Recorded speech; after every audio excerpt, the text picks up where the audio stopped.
जय हिंद साथियों, आप सभी को GS practice hub YouTube channel के तरफ से नए साल 2026 को ढेर सारी शुभकामनाएं, लाखों लाख दुआएं हैं।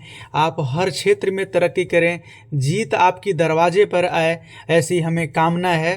नई साल नई सोच नई प्रण के साथ अपना मेहनत से परचम लहराने की तैयारी है। हमें जीतने की तैयारी है, हमें जीतने की तैयारी है। ना थके हैं कभी पैर, ना कभी हिम्मत हारी है। ना थके हैं कभी पैर, ना कभी हिम्मत हारी है। हौसला है जिंदगी में कुछ कर दिखाने का, इसलिए अभी भी सफ़र जारी है, अभी भी सफ़र जारी है, अभी भी सफ़र जारी है। इसी के साथ में हम लोग को आगे बढ़ना है। दोस्तों, हम लोग बिहार पुलिस कांस्टेबल और मद्य निषेध के लिए प्रैक्टिस सेट का रिवाइज कर रहे थे। उसको प्रैक्टिस सेट संख्या 6 को हम लोग देख रहे थे, जिसका प्रैक्टिस सेट संख्या 6 को भाग 1 को हम लोग कंप्लीट कर चुके थे। भाग 1 में 1 से लेके 50 तक ले प्रश्न होती है। यह जो वीडियो है हम लोग के भाग 2 वीडियो है, जो 50 से लेकर के 100 तक ले आपको प्रश्न को कंप्लीट करेगा। दोस्तों, 2 पार्ट में बनाने का रीज़न ये है कि आपको पार्ट बाय पार्ट, प्रत्येक ऑप्शन बाय ऑप्शन और पूरा डिटेल से बताते चले, ताकि आगे आने वाला एग्जाम आपको किसी भी प्रकार के हो तो किसी भी एक नंबर से आपको छटने की संभावना नहीं बने। ऐसा उद्देश्य से मेहनत करके आपको बताया जा रहा है। तो वीडियो को अंत तक जरूर देखिएगा। बीच बीच में आपको जानकारी दिया जाता है, वो आपसे छूट जाता है, वो भी आपको देखना है। ठीक है, तो हम लोग ज़्यादा न टाइम लेते हुए अपना प्रश्न पे चलते हैं। उससे पहले आपसे छोटी सी रिक्वेस्ट है, चैनल पे पहली बार आए हैं तो चैनल को सब्सक्राइब करके बेल आइकन को ऑन कर लीजिएगा, और वीडियो अच्छा लगे तो कमेंट में अपना सजेशन ज़रूर दीजिएगा, वीडियो को लाइक कर दीजिएगा। तो अपना प्रश्न पे चलते हैं। 50वां नंबर प्रश्न है, भोजन में आयोडीन के कमी से कौन सा रोग होता है? साथियों, इससे आपको कमी से घेघा रोग होता है। आपको सी ऑप्शन सही जवाब हो जाएगा। घेघा रोग को ग्वाइटर भी कहीं कहीं ऑप्शन में देता है, तो ग्वाइटर भी याद रखिएगा। अब देखिए, घेघा रोग जो है ना, क्या प्रॉब्लम है, यह जो होता है ना कि थायराइड, जो आयोडीन की कमी से थायराइड ग्रंथि जो है, थायरॉक्सिन हार्मोन है, थायराइड हार्मोन को स्रावित करना बंद कर देता है, या फिर उसको में अनियमितता चलाती है, उसका संश्लेषण, जिसके वजह से प्रॉब्लम होने लगता है। अब इसके बदले में क्या करने लगता है कि जो पीयूष ग्रंथि है, पीयूष ग्रंथि से TSH हार्मोन स्रावित होने लगता है इसको मेंटेन करने के लिए, और जिसके वजह से गला में सूजन आ जाता है, और उसी को घेघा रोग कहा जाता है।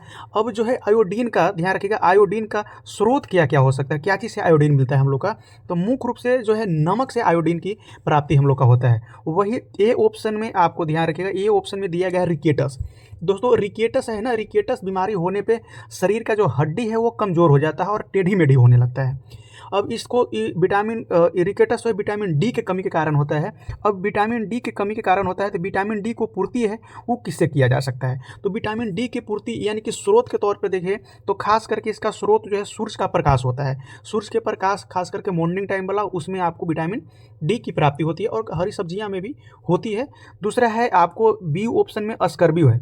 अस्कर्बी बीमारी होने पे मसूड़ा में खून आने लगता है, मसूड़ा में सूजन आ जाता है, दांत गिरने लगता है, और घाव जो है देरी से भरने लगता है। तो ये अस्कर्बी बीमारी की पहचान है। अब इसको में ध्यान रखिएगा, इसको अस्कर्बी तो विटामिन सी के कमी के कारण होता है। कौन सी विटामिन सी के कमी के कारण अस्कर्बी बीमारी अस्कर्बी रोग होता है? अब इसका जो प्राप्ति यानी कि स्रोत है विटामिन सी का, तो ध्यान रखिएगा, खट्टे फल, जितना भी खट्टे फल है उसमें विटामिन सी की मात्रा भरपूर पाई जाती है। तो और साथ में सब्जियां भी कुछ ऐसे हैं जिसको में पाई जाती है। नेक्स्ट प्रश्न है 51 नंबर, कोणीय संवेग। ध्यान रखिएगा, एक कोणीय संवेग का विमीय सूत्र क्या है? कोणीय संवेग का जो विमीय सूत्र है साथी, इसके लिए आपको सही जवाब ए ऑप्शन हो जाएगा। ml के पावर 2 और t के पावर -1 होता है। ठीक है, ए ऑप्शन आपके सही जवाब हो जाएगा। साथ में आपको याद रखिएगा, साथ में आपको बी ऑप्शन वाला भी याद रखिएगा, यह जो है आपको बल का विमीय सूत्र है। ml t के पावर -2 है, यह बल का विमीय सूत्र है, ध्यान रखिएगा। और उसके बाद में आप देखिएगा सी ऑप्शन में दिया गया है ml के पावर 2 और t के पावर -2, तो यह जो है आपको कार्य का होता है, कार्य का विमीय सूत्र है। आगे का प्रश्न है साथियों, देखिए थोड़ा मेहनत करके आपको ये पूरा डिटेल बताया जा रहा है, वीडियो को अंत तक जरूर देखिएगा, साथ में दोस्तों के पास में जरूर शेयर कर दीजिएगा। आप लोग के सपोर्ट से ही, आप लोग का एक लाइक मेरे लिए बहुत मोटिवेशन देता है, मेहनत करने की ऊर्जा दुगना कर देती है।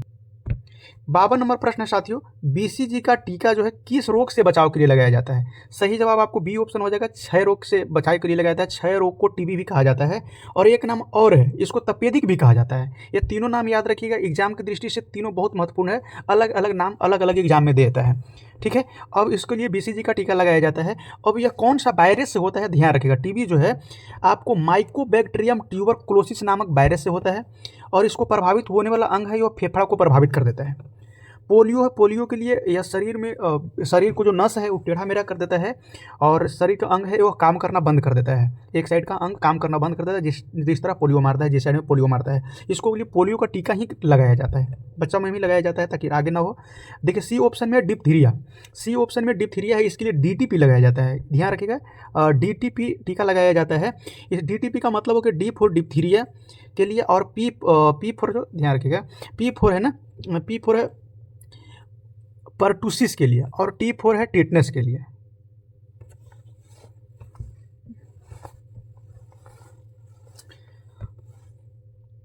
52 नंबर प्रश्न है, बीसीजी का टीका किस रोग से बचाव के लिए लगाया जाता है? साथियों यह आपको क्षय रोग से बचाव के लिए लगाया जाता है, और क्षय रोग के टीबी भी कहा जाता है। एक नाम और है तपेदिक, ध्यान रखिए, इसका तपेदिक भी इसका नाम है। क्षय रोग कह दे, टीबी कह दे, या तपेदिक कह दे, ये तीनों एक ही है। इसके बचाव के लिए बीसीजी का टीका लगाया जाता है, इतना कन्फर्म हुआ। अब उसके बाद में जो टीबी जो होता है वो कौन सा वायरस के कारण होता है? तो माइकोबैक्टीरियम ट्यूबरकुलोसिस, याद रखिए, माइकोबैक्टीरियम ट्यूबरकुलोसिस के कारण टीबी रोग होता है, और प्रभावित होने वाला अंग है फेफड़ा। देखिए पोलियो है, ये पोलियो शरीर में मार देता है, और जिस अंग में मारता है उस अंग काम करना, उस साइड का अंग काम करना बंद कर देता है। उसके लिए टीका का जो है उसका नाम ही है पोलियो का टीका, बच्चा में लगाया जाता है। ठीक है, खुराक भी पिलाया जाता है। और सी ऑप्शन में डिप्थीरिया है, डिप्थीरिया है ना, ध्यान रखिएगा, डिप्थीरिया के लिए आपको एक टीका जो को नाम है उसको नाम है डीपीटी, ध्यान रखिएगा, डीपीटी उसका नाम है। और डीपीटी का अर्थ हुआ कि डी फॉर डिप्थीरिया, और पी फॉर पार्टूसिस, और टी फॉर टेटनेस, ये तीनों के लिए। और साथ में डी ऑप्शन टेटनेस है ना, टेटनेस के लिए भी डीटीपी का टीका लगाया जाता है। और एक टीटी करके इसका अपने खुद आता है, टिटनेस टेक्साइड करके एक टीका आता है, उसके लिए भी लगाया जाता है, यानी कि उसका स्पेशल टीका भी आता है और डीटीपी भी लग जाता है, तो दोनों में काम करता है। नेक्स्ट प्रश्न देखेंगे,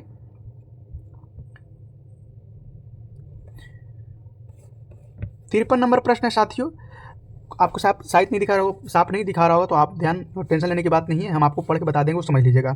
देखिएगा, पेप्सिन एंजाइम कहाँ स्रावित होता है? तो जो पेप्सिन एंजाइम है आपको कहाँ स्रावित होता है, और वह किसका पाचन करता है? दोनों काम बताना है, कहाँ से स्रावित होता है और पाचन किस चीज़ का करता है। तो ध्यान रखिए, ये आमाशय से स्रावित होता है, और प्रोटीन को पाचन करने में यह सहायक होता है, पेप्सिन नामक एंजाइम। ठीक है, यहाँ तक समझ में आया। चलिए, उसके बाद में जो है आपको ध्यान रखिए, छोटी आंत दिया गया है ऑप्शन ए में, ऑप्शन ए में है जो आपको छोटी आंत दिया गया है। छोटी आंत से देखिए क्या होता है, छोटी आंत से स्रावित होने वाला जो एंजाइम है, ध्यान रखिए, इमाइलेज है, माल्टोज है, सुक्रोज है, लैक्टोज है, तो यह सब छोटी आंत से स्रावित होने वाला है। और यह छोटी आंत से जो स्रावित होने वाला एंजाइम है वह मुख्य रूप से है जो कार्बोहाइड्रेट के पाचन करने के लिए काम करता है। ठीक है, और एक में कुछ देखिए, ध्यान रखिएगा, इमाइलेज जो है ना, इमाइलेज, यह टाइलिन, इमाइलेज को टाइलिन भी कहा जाता है, और टाइलिन जो है हाइड्रोक्लोसिस कार्बोहाइड्रेट है ना, कार्बोहाइड्रेट का आंशिक मात्रा को पाचन करता है, पूरा को मात्रा का पाचन नहीं करता है, आंशिक मात्रा को पाचन करता है, ये इतना आपको ध्यान रखना है। उसके बाद में आपको लाइपेज की याद रखिए, लाइपेज है ना जो वसा को पचाने में काम करता है, लाइपेज आपको आएगा, वो आपको वसा को पचाने में काम करता है, लाइपेज जो छोटी आंत में होता है। फिर उसके बाद में एक होगा ध्यान रखिएगा, एक होगा पीतरस, यहाँ पे आपको दिखाई दे रहा होगा कहीं, हाँ, यकृत है ना, यकृत से आपको पीतरस स्रावित होता है, पीतरस स्रावित होता है। ध्यान रखेंगे, जो है ना ये वसा को तोड़ता है, पचाता नहीं, वसा को तोड़ता है ताकि आगे वाली प्रक्रिया वह कंटिन्यूअस चल सके। 54 नंबर प्रश्न देखिएगा, भारत में पहली संपूर्ण जनगणना कब हुआ था? तो भारत में पहली जो संपूर्ण जनगणना है वो कब हुआ था, यह आपको बताना है। इसके लिए आपको सही जवाब हो जाएगा ना, डी ऑप्शन सही जवाब हो जाएगा। 1881 में सबसे पहले यह जनगणना हुआ था, 1881 में। और साथियों प्रश्न में पूछा कि कब, किसके शासन में हुआ था, किसके समय में हुआ था? तो ये भारत की पहली संपूर्ण जो जनगणना है 1881 में लॉर्ड रिपन के कार्यकाल में हुआ था। ध्यान रखिएगा, लॉर्ड रिपन के कार्यकाल में प्रारंभ किया गया था, और उस समय जनगणना का जो आयुक्त बनाया गया था WC प्लाउडेन को बनाया गया था। उसके बाद में भी देखिएगा कि भारत में जो है शुरुआत, भारत में ध्यान रखिए नियमित जनगणना का शुरुआत भी 1881 में होता है। इंपॉर्टेंट प्रश्न है, याद रखिएगा। नियमित जनगणना की शुरुआत और भारत में संपूर्ण जनगणना, ये दोनों है 1881 में होता है। और ध्यान रखिएगा भारत में 1872 में, ध्यान रखिए भारत में खाली शुरुआत करने वाला तो 1872 में लॉर्ड मियो के समय में किया गया था।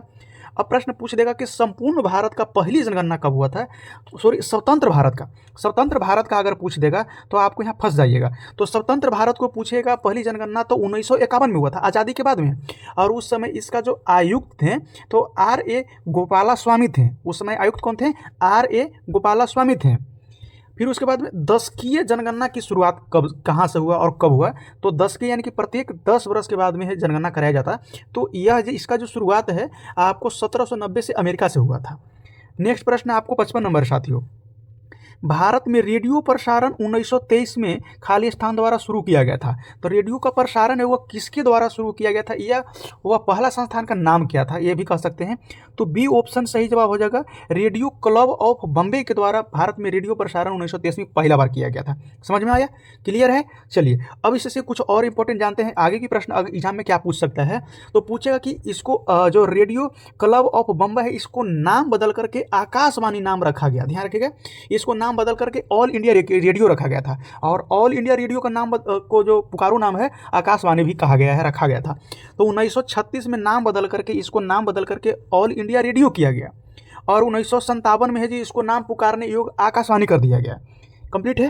कंफ्यूजन दूर है? आगे देखिएगा। अब इसको जो है ना, अब एक प्रसार भारती अधिनियम आता है। प्रसार भारती अधिनियम आता है 1990 में, और वहाँ से उसका प्रसार भारती का भी स्थापना होता है। तो 23 नवंबर 1997 को होता है और उसका हेडक्वार्टर दिल्ली में बनाया जाता है। आगे देखिएगा 56 नंबर प्रश्न है दोस्तों। एक खाली स्थान बहते पानी के एक अवरोध है जो प्रवाहित को बाधित, निर्देशित या धीमी करता है। अक्सर एक जलाशय, झील या बड़े का निर्माण करता है। तो देखिए यह जो परिस्थिति है ना, ये बांध अवरोध उत्पन्न करता है। ठीक है, बाधित का प्रवाह को बाधित करता है यानी कि रोक देता है, और यह धीमी भी कर देता है, और यह जलाशय का भी निर्माण करता है। तो मुख्य रूप से आपको बांध है जो बहते पानी को अवरोध उत्पन्न कर देता है यानी कि रोक देता है। आगे देखिएगा 57 नंबर प्रश्न है। निम्न में से किस युद्ध में शेरशाह सूरी ने हुमायूं को पराजित किया था? शेरशाह सूरी ने हुमायूं को पराजित किया था। तो यह चौसा का युद्ध में भी 1539 में किया गया था उसमें, और कनौज का युद्ध 1540 में किया गया था। ये दोनों में जो शेरशाह सूरी हुमायूं को हराया था। तो सही जवाब आपको क्या हो जाएगा? सी ऑप्शन आपको सही जवाब हो जाएगा। नेक्स्ट प्रश्न है 58 नंबर प्रश्न है। अमेरिका द्वारा जापान के हिरोशिमा शहर है, जापान के हिरोशिमा शहर पर किस दिन परमाणु बम गिराया था? बहुत इंपॉर्टेंट प्रश्न है और कई बार एग्जाम में पूछा गया है, और ये हर एक प्रकार के एग्जाम में पूछा जाता है। थोड़ा सा ध्यान से समझिएगा।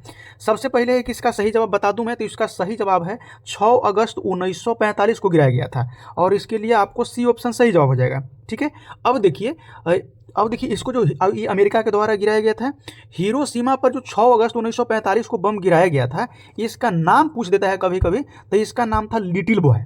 ठीक है, दूसरा बम इसके 3 दिन बाद में है जो 9 अगस्त, ध्यान रखिएगा 9 अगस्त 1945 को गिराया जाता है। ठीक है, और यह गिराया जाता है नागासाकी पे गिराया जाता है। 9 अगस्त वाला नागासाकी पे, 6 अगस्त वाला हिरोशिमा पे, और नागासाकी वाला पर गिराया जाता है। उस बम का नाम फैटमैन रहता है। बहुत बार एग्जाम में पूछा गया, इसके लिए आपको याद रखिएगा। आगे का प्रश्न देखिएगा 59 नंबर है। मुस्लिम लीग के किस अधिवेशन में द्विराष्ट्र का प्रस्ताव पारित हुआ था? तो मुस्लिम लीग के लिए जो द्विराष्ट्र का जो पारित हुआ था, कौन सा अधिवेशन में हुआ था? तो इसके लिए आपको सही जवाब हो जाएगा लाहौर अधिवेशन है 1940, इसको में पारित किया गया था। द्विराष्ट्र का मतलब होता है कि दूसरा राष्ट्र बनाना, यानी कि पाकिस्तान यहाँ पर बन रहा था। 1940 में इसका प्रस्ताव जो है स्वीकार कर लिया गया था, पारित किया गया था। और यह ध्यान रखिएगा, यह 23 मार्च 1940 को किया गया था, और उस समय लाहौर में अधिवेशन हुआ था, और उसका अध्यक्षता मोहम्मद अली जिन्ना कर रहा था। ठीक है, और वही 23 मार्च को ही बना, और 23 मार्च को पाकिस्तान दिवस मनाया जाता है। एक इंपॉर्टेंट और प्रश्न है कि पाकिस्तान जो है अपना संविधान कब लागू किया गया था? तो पाकिस्तान अपना संविधान जो है 23 मार्च 1956 को लागू किया था। प्रस्ताव 40 में ही रखा था, मिल भी गया था, बट भी गया था, बट जो अपना संविधान बना करके 23 मार्च 1956 को वो लागू किया गया था। ठीक है, अगला प्रश्न 60 नंबर है, मध्यकाल में भारत की यात्रा पर आए इब्न बतूता कहाँ के रहने वाला था? इब्न बतूता जो था आपको अफ्रीका महादेश का रहने वाला था। सी ऑप्शन आपको इसके लिए सही जवाब हो जाएगा, आपको ध्यान रखिएगा। तो इब्न बतूता से रिलेटेड कुछ और जानकारी मैं बता देता हूँ ताकि आगे किसी भी प्रकार के एग्जाम में अगर प्रश्न पूछे तो आप उसको आसानी से जवाब दे सकते हैं। सबसे पहले कि वह भारत इब्न बतूता आया था तो 1333 ईस्वी के आसपास में आया था और लगभग में 8 वर्ष तक भारत में रहा था। रहने वाला जो था यह इब्न बतूता रहने वाला कौन सा जगह का था? तो यह मोरक्को का था। मोरक्को यात्री प्रश्न में देगा कि मोरक्को यात्री कौन था, तो इब्न बतूता था। ठीक है, और इसने एक किताब लिखा था, उस किताब का नाम था किताब उल रहला। प्रश्न आएगा किताब उल रहला का लेखक कौन है, तो यह इब्न बतूता है। ठीक है, फिर उसके बाद में इब्न बतूता को ही दिल्ली का काजी नियुक्त किया गया था मोहम्मद बिन तुगलक द्वारा। इब्न बतूता को तो इतना ज़्यादा प्रश्न आपको इब्न बतूता के बारे में नहीं पूछ सकता है किसी भी एग्जाम में। 61 नंबर प्रश्न है, वर्ष 1921 में मोपला विद्रोह किस क्षेत्र में हुआ था? साथ ही इसीलिए सही जवाब है केरल से जो है मोपला विद्रोह शुरू हुआ था और 1921 में हुआ था और यह किसान से रिलेटेड संबंधित है। ऑप्शन ए में उड़ीसा दिल है। उड़ीसा में देखिएगा यह पाइक विद्रोह 1817 में हुआ था और खेंड विद्रोह 1830 से 40 के आसपास में हुआ था।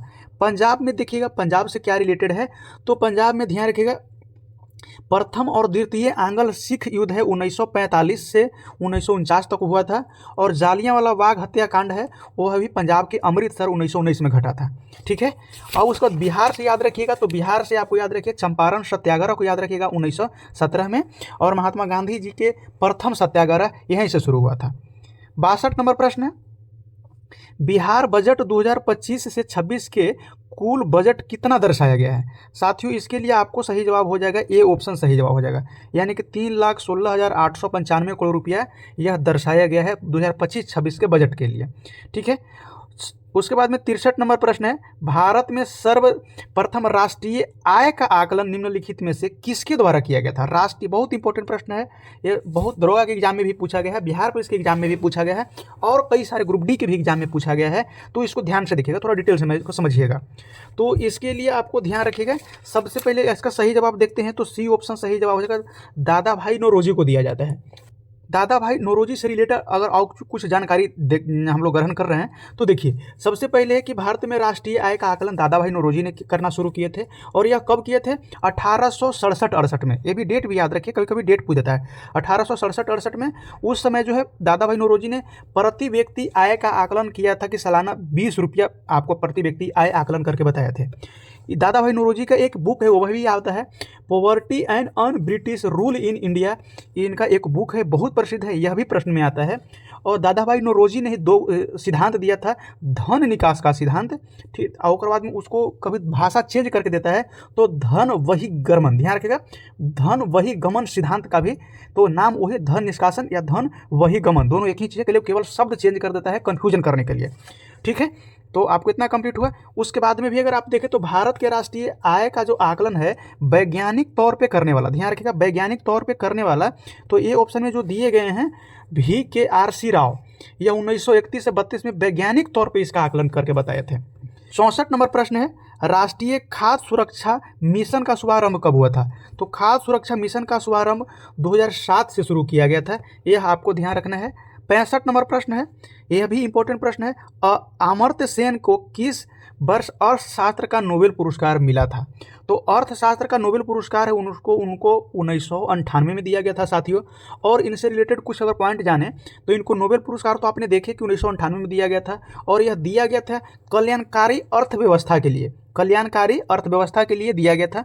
दूसरा में देखिएगा कि 1999 में इनका जो है 1999 में इनको दिया गया था भारत रत्न दिया गया था। इनका एक बुक है अमर्त्य सेन का, वो बुक का नाम है होम इन द वर्ल्ड, ध्यान रखिएगा home in the world Amartya Sen का बुक का नाम है। 66 नंबर प्रश्न है, ये 66 नंबर रीजनिंग का है, इसके लिए आपको सही जवाब हो जाएगा 9 नंबर। उसके बाद में है आपको 67 नंबर देखिएगा, एक श्रृंखला का पूरा करना है, तो यह रीजनिंग का क्वेश्चन है, इसके लिए आपको जो है ध्यान रखिएगा, इसके लिए आपको सही जवाब हो जाएगा, इसके लिए सही जवाब आपको 70 यानी कि ए ऑप्शन सही जवाब हो जाएगा इसके लिए, ये एकदम सिंपल से बहुत ईजी क्वेश्चन है। उसके बाद में है 68 नंबर है, आकाश का नीला रंग किस प्रकाशीय घटना के कारण दिखाई देता है, यानी किसके कारण है जो आकाश का रंग नीला दिखाई देता है? तो ध्यान रखिएगा, यह प्रकाश के प्रकीर्णन के कारण दिखाई देता है, प्रकाश के प्रकीर्णन के कारण दिखाई देता है। और कुछ फैक्ट अगर देखें तो परावर्तन के मतलब होता है कि जो प्रकाश आया और किसी सतह से टकरा करके लौट गया, यह परावर्तन कहलाता है। और बी ऑप्शन में दिया गया है अपावर्तन। अपावर्तन का मतलब कि यह सतह है और यह प्रकाश आ रहा है और आकर के इसका कुछ हिस्सा है जो प्रवेश कर गया, इसका प्रवेश कर गया तो यह अपावर्तन कहलाता है। कुछ हिस्सा प्रवेश करता है, पूरा नहीं करता है। प्रकीर्णन का मतलब है कि किसी बिंदु पर पड़ करके या किसी चीज़ में पड़ करके फैल जाना, प्रकीर्णन कहलाता है। ठीक है, आगे का प्रश्न देखें। साथियों वीडियो को लाइक जरूर कर दीजिएगा, साथियों वीडियो को लाइक जरूर कर दीजिएगा। 69 नंबर प्रश्न है, यदि एक चालक का तार की लंबाई दुगनी कर दी जाए और अनुप्रस्थ काट का क्षेत्रफल आधा कर दी जाए तो उसका प्रतिरोध कितना बढ़ जाएगा, कितना हो जाएगा? इसके लिए सही जवाब आपको डी ऑप्शन 4R यानी कि 4 गुना हो जाएगा। 70 नंबर है, वेकेलाइट किस प्रकार के प्लास्टिक है? सही जवाब आपको बी ऑप्शन हो जाएगा, यह थर्मोसेटिंग प्लास्टिक है। 71 नंबर प्रश्न इंपॉर्टेंट प्रश्न है, इस प्रकार के प्रश्न आपको एग्जाम में आता ही है तो आता ही है। विटामिन और उससे कमी से होने वाली रोग को मिलान करना है। तो आप देखिए विटामिन है ना, विटामिन के कमी के कारण है रक्त का थक्का न जमना होता है। विटामिन डी की कमी अभी बताएं कि रिकेटस होता है विटामिन डी की कमी के कारण। विटामिन सी के कारण जो है सी की कमी के कारण स्कर्वी होता है। ठीक है, और विटामिन ए है ना, विटामिन ए आँख के लिए है रतौंधी होता है। और उसके बाद में विटामिन B1 की कमी के कारण बेरी बेरी होता है। इसके लिए सही जवाब आपको हो जाएगा ए ऑप्शन। 72 नंबर प्रश्न है, 72 नंबर प्रश्न है, आपको देखिएगा 4.4 ग्राम CO2 में ऑक्सीजन के कितने परमाणु होंगे और सभी का मान यहाँ आपको दे दिया गया है। एवोगाड्रो संख्या निकालना है। इसके लिए आपको बी ऑप्शन सही जवाब हो जाएगा, बी ऑप्शन 0.2 Na हो जाएगा। 73 नंबर प्रश्न है, एक गेंद को 20 मीटर प्रति सेकंड प्रारंभिक वेग है, ऊर्ध्वाधर यानी कि ऊपर की ओर फेंका जाता है। उच्चतम बिंदु पर उसका वेग और त्वरण क्रमशः क्या होगा, जहां जी का मान 10 मीटर प्रति सेकंड का मान रखने के लिए दिया गया है। सही जवाब आपको इसके लिए बी ऑप्शन सही जवाब हो जाएगा, 0 मीटर प्रति सेकंड से लेके 10 मीटर प्रति सेकंड स्क्वायर नीचे की ओर होगा। आगे की प्रश्न 74 नंबर देखिएगा साथियों। कथन दिया गया है, कथन में कहा गया, कथन ए में कहा गया कि उभयचर जल का और थल दोनों पर रह सकते हैं। बिल्कुल सही बात है, उभयचर जो है जल और थल दोनों में रह सकता है। कारण में दिया गया है, क्या बताए, मेढक में जो श्वसन है त्वचा और फेफड़ा दोनों से होता है। ये भी बिल्कुल सही है कि मेढक जल में भी रहता है और थल पे भी रहता है, यानी त्वचा से भी सांस लेगा और फेफड़ा से भी सांस लेगा। इसके लिए आपको ए ऑप्शन सही जवाब हो जाएगा। इसमें कहा गया है कि ए और आर दोनों सत्य है, बिल्कुल सही है, ए और आर दोनों सत्य है। और आर जो है ना, आर का ए सही व्याख्या करता है, बिल्कुल सही जवाब है, ए ऑप्शन आपको इसके लिए सही जवाब हो जाएगा। 75 नंबर प्रश्न है, प्रतिध्वनि यानी कि इको सुनाई देने के लिए ध्वनि स्रोत और परावर्तक सतह के बीच की न्यूनतम दूरी क्या होनी चाहिए? तो इसको न्यूनतम दूरी जो है आपको 17 मीटर की दूरी होनी चाहिए, तब आपको परावर्तक की जो ध्वनि है, रिटर्निंग ध्वनि है, इको ध्वनि है, वो आपको सुनाई देता है। ध्यान रखिए, कभी कभी आप बंद कमरा में बोलिएगा तो आप ही की आवाज़ दोबारा सुनाई देगा। किसी बैली या घाटी या पहाड़ी क्षेत्र में जाके बोलिएगा तो आपको ही आवाज़ टकरा करके, या किसी बड़ा महल में जाकर बोलिएगा तो आपको ही आवाज़ टकरा करके रिटर्निंग आती है, सुनाई देती है। तो वह 17 सेकंड का 17 मीटर की दूरी रहता है, तो आपको जो है ना इको का स्रोत का आपको सही समय में सुनाई देता है। 76 नंबर प्रश्न है, किया गया कार्य शून्य होगा यदि बल और विस्थापन के बीच का जो कोण कितना होगा? तो बल और विस्थापन के बीच का जो कोण है ना, आपको 90 डिग्री का हो जाएगा, तो कार्य यहाँ पर आपको शून्य हो जाएगा। ध्यान रखें, कार्य यहाँ पे आपको शून्य हो जाएगा। 77 नंबर प्रश्न है, निम्नलिखित में से कौन सा एक प्रबल अम्ल है? ऑप्शन के अनुसार बी ऑप्शन सही जवाब हो जाएगा, HCl हाइड्रोक्लोरिक अम्ल है, आपके यहाँ प्रबल अम्ल है। 78 नंबर प्रश्न है, पौधे में जल का परिवहन किस ऊतक द्वारा होता है? बहुत इंपॉर्टेंट प्रश्न है, इसको आप ध्यान रखिएगा, किस ऊतक के द्वारा होता है? तो इसको हम लोग डिटेल पर देखते हैं। तो डिटेल में सबसे पहले की जानकारी, इसको आंसर देख लेते हैं। तो पौधे में जल का परिवहन करने वाला है, तो जल का परिवहन करने वाला जाइलम है, बी ऑप्शन आपको सही जवाब हो जाएगा। अब एक एक ऑप्शन को हम लोग तोड़ के देखते हैं। पहला है फ्लोएम, फ्लोएम पर हम लोग चर्चा करते हैं। तो सिंपल और साधारण भाषा में आपको बता रहा हूँ कि फ्लोएम का मतलब होता है फैलाने वाला। अगर आपको भोजन बना के दे दिया गया तो सभी में जा करके बांटना, तो यह फ्लोएम का काम होता है। जाइलम का काम होता है ले जाना। तो पृथ्वी से जल और खनिज पदार्थ जो एकत्रित किया है जाइलम के माध्यम से सभी अंग, पेड़ पौधे हैं, पौधे के सभी अंग तक या और पत्ते तक पहुंचते हैं, और पत्ता के पास पहुंचने के बाद में भोजन बनता है, और बनी हुई भोजन को सभी अंग तक फैलाने वाला जो है फ्लोएम काम करता है। तो हम सबसे साधारण भाषा में आप इसको समझ गए होंगे। ठीक है, उसके बाद में सी ऑप्शन में है कार्टेक्स है। कार्टेक्स यह पेड़ पौधा का त्वचा, एक प्रकार के जो हम लोग का चमड़ी होती है, तमचा होता है, तो यह पेड़ पौधा का त्वचा है, उसको कार्टेक्स कहा जाता है। ठीक है, ये आपको ध्यान रखिएगा। फिर उसके बाद में आपको डी ऑप्शन में दिया गया है एपिडर्मिस। तो यह पौधा के बाहरी सुरक्षात्मक परत है, यह पौधा के परत है और बाहरी सुरक्षा के लिए काम करता है। तो आपको इसके लिए सही जवाब आपने देखे, बी ऑप्शन सही जवाब है और उसका डिटेल भी हमने देखे। बहुत इसके लिए टाइम देना पड़ता है, तो इस हिसाब से आपको दोस्तों के पास में वीडियो को जरूर शेयर करिएगा। आप लोग के सपोर्ट से ही आगे बढ़ा जा सकता है। आप लोग के सपोर्ट अभी तक ले बहुत अच्छा सपोर्ट रहा है साथियों। आगे देखिए 7 है, मानव रक्त का पीएच मान सामान्यतः कितना होता है? तो यह 7.4 होता है। आपने यह पीएच स्केल पे देखिएगा, 7 के अगर नीचे जाते हैं तो आपको अम्लीयता होने लगता है, 7 के अगर ऊपर जाने लगते हैं तो यह जो है क्षारीयता का रोल आता है, और 7 पर आ जाता है तो यह उदासीन हो जाता है। आगे देखिएगा, आपको कमेंट करके बताना कि जल का पीएच मान क्या होता है। ब्लड का यहाँ देखें तो जल का पीएच मान क्या होता है, ये आपको कमेंट करके बताना है। उसके बाद में देखिएगा 80 नंबर प्रश्न है, खेलो इंडिया बीच गेम जो है ना, खाली स्थान संस्करण दमन और दीव में आयोजित किया गया था। तो खेलो इंडिया बीच गेम है ना, तो यह पहला संस्करण जो है दमन और दीव में, ध्यान का दमन और दीव में आयोजित किया गया था। नेक्स्ट प्रश्न 81 नंबर प्रश्न है, देश का सबसे बड़ा संरक्षण रिजर्व, ध्यान रखिएगा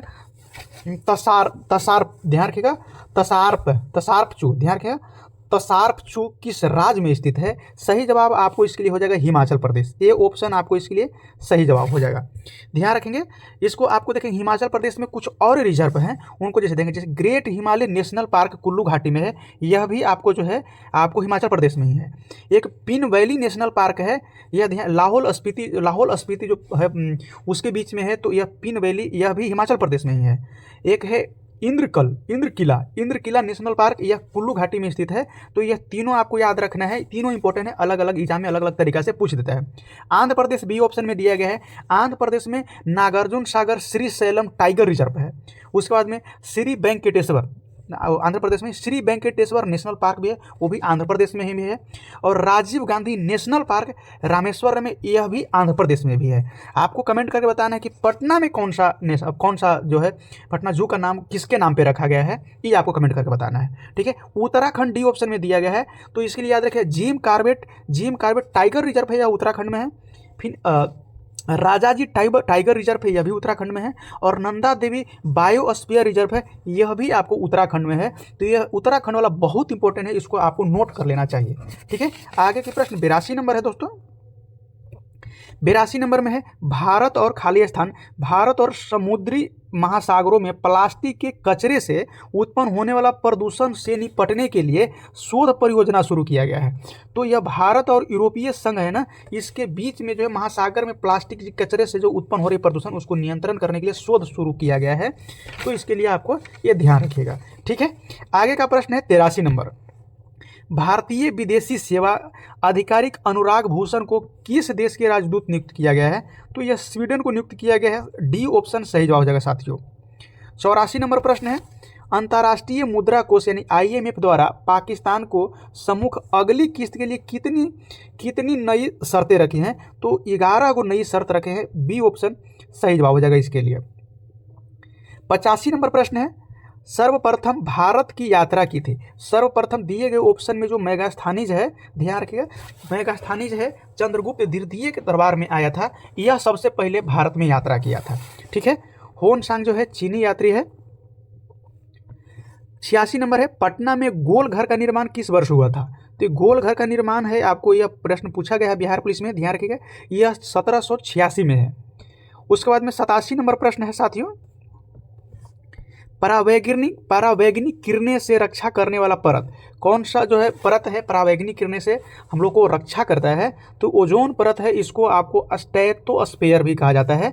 बी ऑप्शन आपको सही जवाब हो जाएगा। वैसे ओजोन परत है, ओजोन कहा जाता है, और यह स्ट्रेटोस्फीयर यह परत का नाम है जो हम लोग को परावैंगिक किरणें से रक्षा करता है।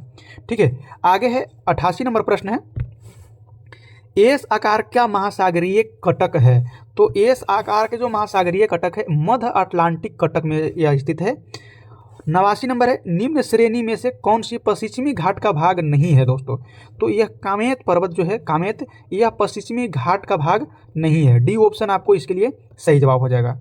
90 नंबर प्रश्न है, कर्क रेखा निम्नलिखित में से किस राज्य से होकर गुजरती है? तो यह 8 को से होकर गुजरती है।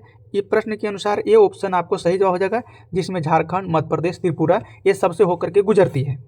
आगे के प्रश्न 91 नंबर है साथियों। 91 नंबर में दिया गया है,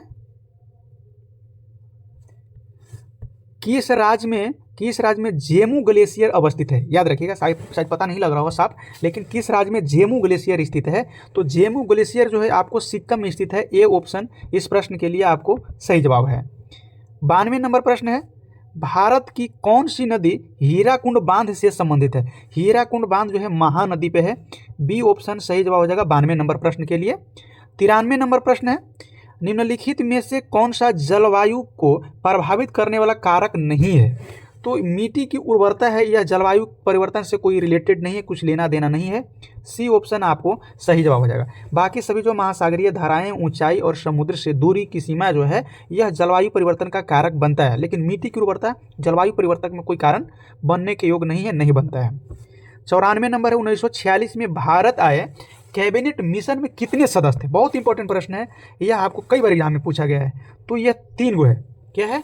ध्यान रखिएगा, 3 गो है, और तीनों का नाम भी कभी कभी पूछता है। तो ध्यान रखिए, स्टोपेट क्रिप्स था, एक अलेक्जेंडर था, और एक का नाम और है, ध्यान रखेंगे, एक का नाम है अलेक्जेंडर पैंथिक लॉरेंस। हाँ, एक का नाम पैंथिक लॉरेंस है।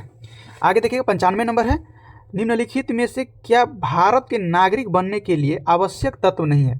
यानी कि भारत के नागरिक बनने के लिए आवश्यक नहीं है, तो इसमें आपको अधिग्रहित संपत्ति है, यह कारण नहीं बनता है। ध्यान रखिएगा, अधिग्रहित संपत्ति जो है इस कारण नहीं बनता है। बाकी आपको चारों जरूरी है। जन्म के आधार पर भारत में नागरिकता मिलती है, देशीकरण के आधार पर मिलती है, और वंशानुक्रम के अनुसार पर मिलती है, लेकिन अधिग्रहण समाप्ति इस संपत्ति ये समाप्त कर दिया गया है। 96 नंबर प्रश्न है, इंपॉर्टेंट प्रश्न है, सुमेलित करना है। भारत का जो संघ है, ध्यान रखें, भारत का जो संघ है यह प्रधानमंत्री प्रतिनिधित्व करता है। राज का प्रतिनिधित्व है जो राज्यपाल करता है। नगर निगम है उसका प्रतिनिधित्व महापौर करता है, और ग्राम पंचायत का प्रतिनिधित्व सरपंच करता है। देखते हैं, सरपंच करता है, तो इसके लिए सही जवाब आपको ए ऑप्शन हो जाएगा। सही जवाब आपको हो जाएगा, ए ऑप्शन हो जाएगा। 97 नंबर प्रश्न साथियों, बहुत इंपॉर्टेंट भी है, एक क्रिकेटर की पत्नी की डायरी पुस्तक का संबंध किस क्रिकेटर खिलाड़ी से है? तो यह है चितेश्वर पुजारा है। इसको है एक क्रिकेटर की पत्नी की डायरी, ये पुस्तक है, इससे संबंधित है। ये ऑप्शन आपको सही जवाब हो जाएगा 97 नंबर के लिए। 98 नंबर है, खेलो इंडिया यूथ गेम्स 2025 का थीम सॉन्ग क्या है? बहुत इंपॉर्टेंट है, आगे एग्जाम में आ भी गया है, तो यह इसको आपको पूरा बढ़िया देख लीजिए। इसको जो है आपको ए ऑप्शन सही जवाब हो जाएगा, खेलों के रंग बिहार के संग। 99 नंबर प्रश्न है, WHO के किस देश में पोलियो का प्रकोप बढ़ने का घोषणा किया है? तो यह पोलियो का प्रकोप बढ़ने की जो घोषणा किया गया है, यह आपको सही जवाब हो जाएगा। ध्यान रखिएगा, यह आपको पापुआ न्यू गिनी में बी ऑप्शन सही जवाब हो जाएगा, ए ऑप्शन सही जवाब हो जाएगा। अंतिम प्रश्न है, 100 नंबर है, बिहार राज्य सरकार ने गया के नाम बदल करके क्या रख कर दिया गया है? तो बिहार सरकार ने गया का नाम बदल करके जो है आपको ध्यान रखिएगा, गया जी कर दिया गया है। ये ऑप्शन सही जवाब हो जाएगा इस प्रश्न के लिए। और आज ये प्रश्न की सीमा समाप्त होती है। आशा करते हैं कि यह आपके लिए बहुत हेल्पफुल साबित हुआ होगा, और यह वीडियो आपको पसंद आया है तो वीडियो को लाइक करके, और इसको लिंक को है जो फेसबुक, व्हाट्सएप और टेलीग्राम ग्रुप में शेयर कर दे, ताकि और लोग इससे जुड़ सकें। उसके बाद में चैनल को अभी तक सब्सक्राइब नहीं किया तो चैनल को भी सब्सक्राइब कर लीजिएगा। मिलते हैं नेक्स्ट वीडियो में, जब तक के लिए जय हिंद साथियों।